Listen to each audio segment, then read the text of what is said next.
ازيكم يا حبايب قلبي، عاملين ايه؟ يا رب تكونوا دايما بخير. طيب يا حبايب قلبي كده، لو انت حابب تفعل رقم من دوله السنغال زي شفتوا كده في بدايه الفيديو، هعرفك يا صديقي تفعل رقم بكل سهوله. عاوزك يا حبيب قلبي كده تسيب اللي في ايدك وتركز معايا عشان اعرفك تفعل ارقام بدل الرقم 5 و10. طبعا خد عندك كمان الطريقه بدون في بي ان نهائيا. بس يا حبيب قلبي كده ويلا بينا كده على الشرح عشان مش حابب اطول عليك اكتر من. طيب يا حبيب قلبي كده زي اللي انت شايفه، طبعا النمبر ده اخليك تفعل رقم زيه بكل سهوله، وطبعا زي ما انا قلت لك الطريقه بدون في بي ان نهائيا، مش محتاجه تعب ولا محتاجه مجهود. زي ما انت شايف كده ده رقم من دولة السنغال بكل سهولة. يلا كده يا صديقي كده على الشرح، يلا بينا. مبدئيا كده يا صديقي كده طبعا هسيب لك الملف ده اللي هو الخاص اصلا بدولة السنغال. الملف ده فيه حوالي 10,000 رقم او 20,000 رقم.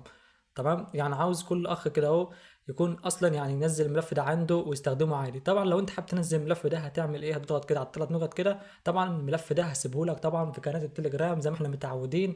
تضغط كده على الثلاث نقط وتعمل حاجه اسمها عندك هنا حفظ في التنزيلات، تلاقيه نزل معاك عادي بدون اي مشاكل. طب لو انت حابب تفتحه عادي بدون اي مشاكل كده تضغط عليه ضغطه واحده كده. تمام، هيطلع لك كده يعني التطبيقات اللي موجوده عندك. طبعا انا افتحه بصيغه ام بي تي مانجر. تضغط كده مره واحده.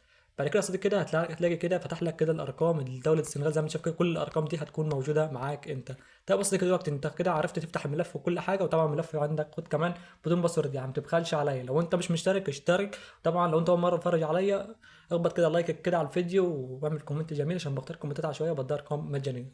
دلوقتي زي ما انت شايف كده طبعا هيطلع لك كده الملف ده اللي هو الخاص بدوله السنغال. زي ما انت شايف كده هتلاقي عندك ارقام كتير. ده بص دي كده دلوقتي انت خدت رقم وطلبته وطلب عليه كود وكل حاجه. هتلاقي الكود فين؟ تعالى كده مجهز لك كل حاجه. طبعا يعني مفيش اسهل من كده نهائيا. مبدئيا هنزل لك الملف زي ما انت شايفه كده اهو. وعندك كمان هنزل لك عندك هنا اهو البوت المستخدم في الشرح اللي هو الخاص بالاكواد. تمام، نضغط عليه ضغطه واحده كده هيحولك كده على البوت ده. طبعا زي ما انت شايف كده اقسم بالله البوت شغال صاروخ. وطبعا زي ما انا قلت لك بدون في بي ان نهائيا. اللي عندك هنا صديقي كده في ناس اهو شغاله عليه. وعندك هنا نفس الكلام اهو، يعني عندك هنا الساعه اهو داخله على 7 اهو. طبعا انا بصور لك دلوقتي حالا زي ما انت شايف كده. وعندك هنا برضو شغال برضو الساعه 7 و4 دقائق اهو زي ما انت شايف. يعني اقسم بالله مفيش اسهل من كده نهائيا. دلوقتي انت وحابب تفعل الرقم زي ده طبعا يعني مش محتاج تعب ولا محتاج مجهود. طبعا تاخد رقم زي ما انا قلت لك، ترجع كده على ملف عادي كده بدون اي مشاكل. تاخد اي رقم من دول كده عشوائي. وطبعا لو الملف خلص هتلاقيني بنزل لك ملف تلقائي على طول. بس خد طبعا معلومه بس بسيطه.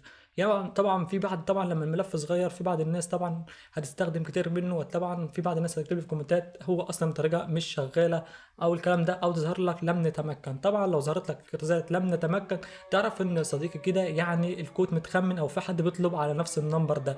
وكمان يا صديقي لو ظهر لك لم تسجيل غير متوفر حاليا تعرف يا صديقي كده الرقم محظور. بس افضل لك اللي انت تفعل ارقام يا صديقي دياتي على نسخه واتساب اللي هي الماسنجر او واتساب الاعمال، مش نسخه من الاستنساخ بتاع التطبيق اللي هو التطبيقات دي يا صديقي كده اللي هو بتاع ايه الكلين ده. طبعا اللي هو بتاع استنساخ الواتساب وكده. طبعا لو انت حابب تفعل الرقم زي ما قلت لك يا اما على الواتساب العادي او واتساب اللي هو الاعمال.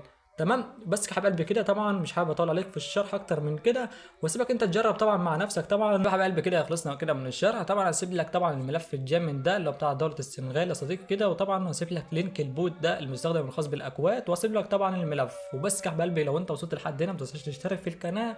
وطبعا تعمل لايك وكومنت كده عشان بختار كومنتات عشوائيه وبكسبها ارقام. وبس يا حبيب قلبي كده واشوفكم في شرح جديد.